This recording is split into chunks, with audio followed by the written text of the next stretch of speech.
Bluelock's U-20 World Cup arc is officially starting in 47 days, and I could not be more excited. We got so many things confirmed in this chapter that you all will not want to miss, unless that is, you had a certain take about Julian Loki. I can't forgive you all. What's going on everyone, my name is Animasu, and in today's video, we'll be going through the Bluelock chapter 303 leaks which were released this morning. If you all enjoy staying up to date with Bluelock or just want to support my channel, please consider clicking that subscribe button, dropping a comment, and even check out my community Discord link down below.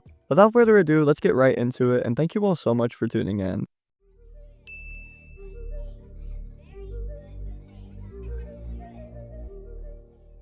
The Bluelock chapter 303 leaks open with Baratsura looking happy as hell, which honestly, I just hate to see. The intro text for today's leaks then say, money, money, money. With the Bluelock in motion, this means it's Baratsura's win. On top of the massive economic win Bluelock TV is bringing him, we see the social storm of Bluelock as Isagi, Yoichi, and Kaiser have a combined total of over 50,000 tweets about them. Ness sliding into his office like he just scored a goal, this man announces that they've made a total of 78 million yen, or $500 million US thanks to the new Egoist League, Bluelock TV, and even player merchandise that's all sold out.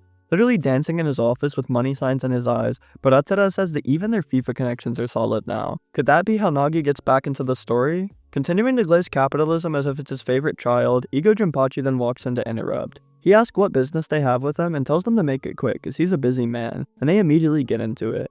Dancing around Ego like a madman, Baratsura says that he's accomplished great things and brought enormous profits to the JFU. Slamming his hand on the monitor though with an image of Nagi Seishiro, he demands to know why such a player got dropped. It's Mr. 5-Stage Revolver after all, a hugely popular player that was making him tons of money. Ego goes on to coldly just say it's because those are rules and that is that, but Baratsura doesn't seem happy with that. He says that social media was going crazy over Nagi and even hating on Ego Jinpachi due to him being locked off. When appeal to emotion doesn't work, being such a cash cow for him, he tells Ego to just redo the selection and place Nagi back on the team for the sake of revenue. Ego immediately shoots that shit down though and tells him no way, because rather than being a money-grubbing loser, he's someone who genuinely wants Japan to win the World Cup. Going on to try and drop a Sunjin Woo-ass quote, Ego says that he's the god of this project, just as it cuts to Henri. Standing in front of a crowd of people, she says that they created Bluelock with the dream of making Japan the best in the entire world. She then recaps the journey so far, as it started off with Phase 1, selecting a small number of 35 players from 300 total. After a match against the Japan U-20 national team, Phase 2 brings the new Egoist League that then narrowed us down to 23 players which we now know from the bids. With cameras flashing all around and the audience in attention, Henri says that it's now time for Phase 3, the U-20 World Cup to begin. With a record-breaking number of 64 countries participating, Japan will actually be the country to host it, the home of Bluelock. As Henri stands at the front looking professional and confident as hell, Isagi, Yoichi, and Sendo stand on one side of her, as Hitoshi Rain and Oliver Aiku are on the other, which makes me wonder, will Isagi be the U-20 poster boy just like Sendo, with Hitoshi Rain taking on the mantle of captain from Aiku, or could this just be coincidental placement? The countries are all then announced to hype people up with an amazing double spread of the world and its flags. Starting off, we have the Kingdom of Football Brazil, then followed up by Kaiser in Germany. There's also France and Julian Loki, who the world saw in the NEL, as well as England, Spain, and Don Lorenzo's Italy.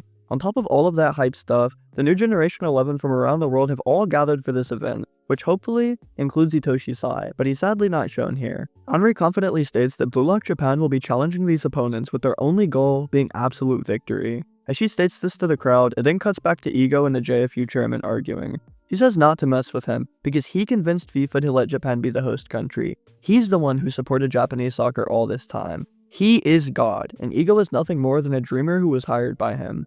In response to all of that, Ego just turns his head and says he quits, plain and simple. At the end of the day, he's gonna stick to his plan and build a national team that he can win the World Cup with. He already has the 23 players he believes can pull it off, and Nagi Seishiro is not one of them. He reminds them that they already made a special agreement to give him full control over the 23-man selection, so nothing can really override that now. He repeats it again. Nagi Seishiro will not be chosen. But before he can finish his next thought, the scene cuts back to Henri in the audience. A journalist jumps in with some questions, first asking if we're gonna see Hitoshi Rain versus Julian Loki, Master versus Student, France versus Japan, and it makes sense why it's one of the most anticipated matchups. They also ask if we'll be getting another striker showdown between Kaiser and Isagi Yoichi, which we already know is a must. Henri confirms both, saying yes, both of these matchups are happening, which does confirm that Isagi Yoichi will be at least playing in one match as a striker in the U-20 World Cup. I think he'll be playing in most of the matches as a striker, but let me know what you guys think. Anyways, Henri explains that the U-20 World Cup is just a global tournament for players under 20, basically a junior version of the real World Cup. But thanks to the new Egoist League and bluelock TV's success, this year is different. With this generation catching the world's attention, the U-20 World Cup is expected to be as big as the actual World Cup. She adds that bluelock Japan fought on equal footing with world-class players during the NEL, and that changed everything. Winning the World Cup is no longer just a dream, it's a real possibility for Japan. A new era has started, one where Japan's dream can finally become reality. Cutting scenes once again, but Atsura says the ego cannot keep stepping out of line, and says that if Japan does not win the U-20 World Cup, then he'll be fired.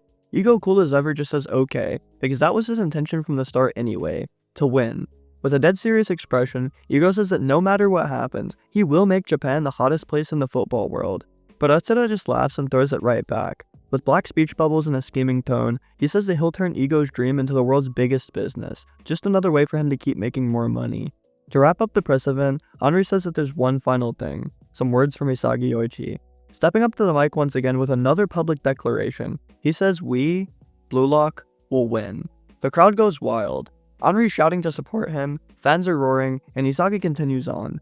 I, Isagi Yoichi, will take the U-20 World Cup and make it the hottest place in football. Just like when bluelock beat the Japan national team, Isagi Yoichi gave a speech, but this time it's flipped around. The first time he started off by being selfish, saying I, but then he changed it to we to include his entire team. But now this time, he started off saying we, including his team, and changed it to be more specific to I, Isagi Yoichi, will win. I just love seeing his ego develop and become more external, because players like Itoshi and Baro have been throwing around their weight the entire series. It's finally time for my man to step up and talk his game. Anyways, the final page cuts to something a little sad though. Nagi Seishiro, all alone in an arcade, slumped over and playing a fighting game. He looks depressed as hell, and honestly, it's hard for me to read. He's clearly down bad, and there's a continue screen flashing in front of his blank eyes. A hint, a big one, that Nagi's about to make his return. With 47 days left into the U-20 World Cup, the outro text reads, "The boy who acquired an ego now sees the world completely differently. That bluelock is already a distant world."